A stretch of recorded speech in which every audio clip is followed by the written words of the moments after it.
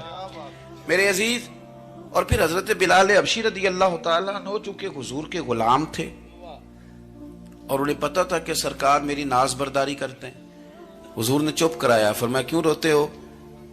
تو عرض کرنے لگے یا رسول اللہ صلی اللہ علیہ وسلم, اگر میں ابشن کا بیٹا ہوں تو میری تو غلطی کوئی نہیں نا, یہ تو تقسیم اللہ کی ہے نا. الذی خلقک فسواک فعدلک فی ای صورت ما شاء رکبک.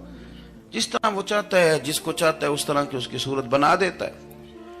تو مجھے ابشن کا بیٹا کہا جاتا ہے، میری غلطی کیا ہے؟ حضرت بلال نے بھی نہیں بتایا کس نے کہا ہے. لیکن نبی پاک صلی اللہ علیہ وسلم نے کیا فرمایا؟ امام یوسف صالحی نے لکھا ہے، ذرا غور کرنا بات پر، تسلیاں لوگ اور رنگ میں بھی دیتے ہیں پر یہ تسلی بڑی انوکھی ہے. حضور فرمانے لگے، بلال اگر تو ابشن کا بیٹا تو پریشان کیوں ہوتا ہے؟